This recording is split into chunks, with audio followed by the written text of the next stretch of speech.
It's your first. How many workouts have you done? How did you do today? It's my third workout. Yeah. I thought today went pretty well. Yeah. I thought I did a lot of things that fits my game. Attacking around, setting guys up, making plays, finishing at the rim, hitting the short J, just doing it all. I think. Is it a nice matchup for you to play against Dominique? Yeah, it is. Yeah, it is, because I know he's a highly looked at guy, and I'm a guy that's kind of under the radar of a guy I'm looking at, and to go up against a guy like him that's strong, strong built, fast, and kind of helps me out because I get to prove what I can do in front of the right people. What do you think the season? I mean, you guys had so much adversity. How did that play into getting you ready for workouts for the NBA? For one, it builds character. Yeah. I think everything that kind of hit us, my team, coaches, community of A&M, hit everybody kind of hard, especially, with Chan leaving for the draft, Derrick Rowland getting hurt, guys not making grades to be able to come in and play. Everybody just had to adjust. And I think, I thought we did real good. Our freshmen stepped up. Leadership in me got even better. Yeah. A lot of other guys, Brian Davis, some of the younger guys stepped up. And like I said, everybody just pretty much adjusted. Derrick Rowland was out, but he's one of the first guys in practice every day. He's not even playing, but he's still one of the first guys that's there. And like I said, it was a hard time, but we got through it well because he got through it well. So how is he? He's doing pretty good, actually. He's back on the court playing one-on-one, beating guys 5-0. So I mean, it's a dream for him. He can be back on the court that fast. So. Yeah. And now, what type of feedback have you heard in terms of what you got to do to play in the NBA? Right now, surprisingly, it's been all good feedback. Yeah. I don't think none of these teams are gonna, blow smoke. I think they're gonna be straightforward with you and let you know exactly what they think. And so far, it's been all good. It's you can play at this level. We think you're a draftable guy. We see you doing this, we see you doing that.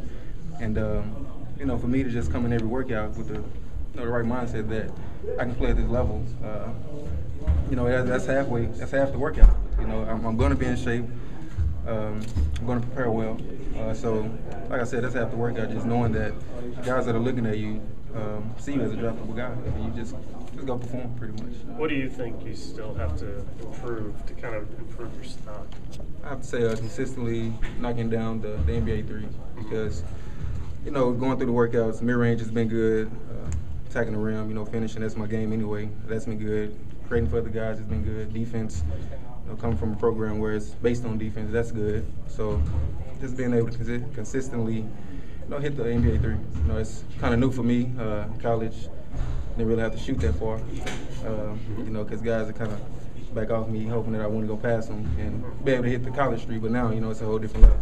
You have to be able to hit the NBA three.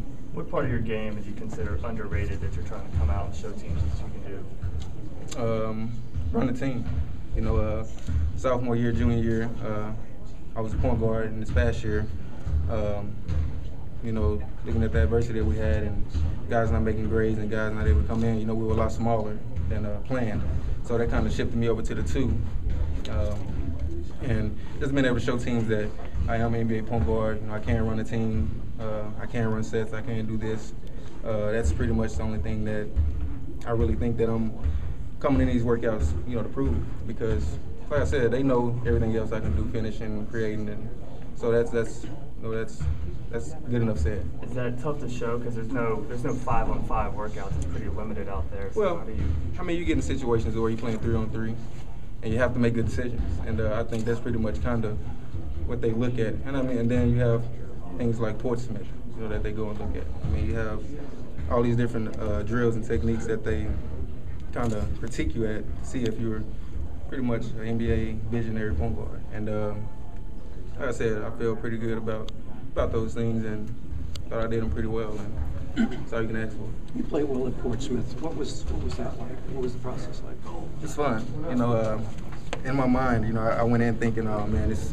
I'm meeting with all these agents. They're like, you're under the radar. Teams know what you can do. They think you're a second-round guy. You can do this to help yourself, but you're really gonna have to play well at Portsmouth. And I'm like, oh man, I really didn't want to have to go to Portsmouth, but at the same time, I wanted to go just to prove, everybody, and getting there, seeing all the, the high caliber college players that were there, and just like, oh man, if I get in here and stink it up, that's it, I might as well just go sit down.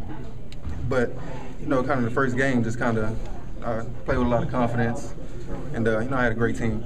Those guys really bought into the win 3 games. It wasn't I'm going to come out here and shine. I'm going to try to show them that I can play the point. I'm not going to show them that I'm a shooter. It was win 3 games. And everybody on my team bought into that. And I think that's why I, had so much success as an individual. Who was the best guy you played against in college?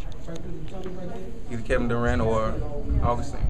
Those guys are pretty good. So, I mean, that's, kudos to them. That's pretty good guys. And at your position, when you went up against somebody in a game?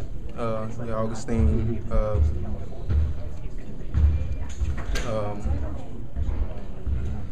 Price wasn't that bad either. Price wasn't that bad either. So, Augustine, Price, everybody else, I thought they were good, but, it wasn't too much that I could handle.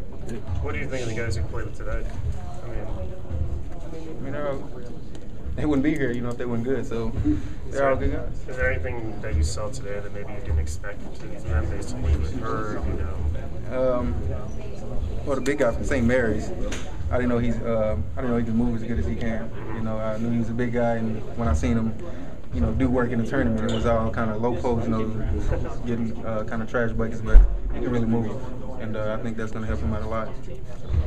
Is there a specific game, someone's game in the NBA that you're trying to model yours off of, or watch a lot of that? I watch a lot of Baron Davis, a lot of Darren. Darren Williams, he's a Dallas guy. Just kind of Fisher, just kind of look at those guys, and even Cassell, when he was playing, just kind of look at those guys and be like, okay, if I can take this from his game, if I can try to copy that from his game, I could be well, have as much success as they're having. So, what part of Sam's game you like? The back down post, the back down from half court, just bumping the guy the whole time, turn around, fade jump, that's unstoppable. He did it so well. So.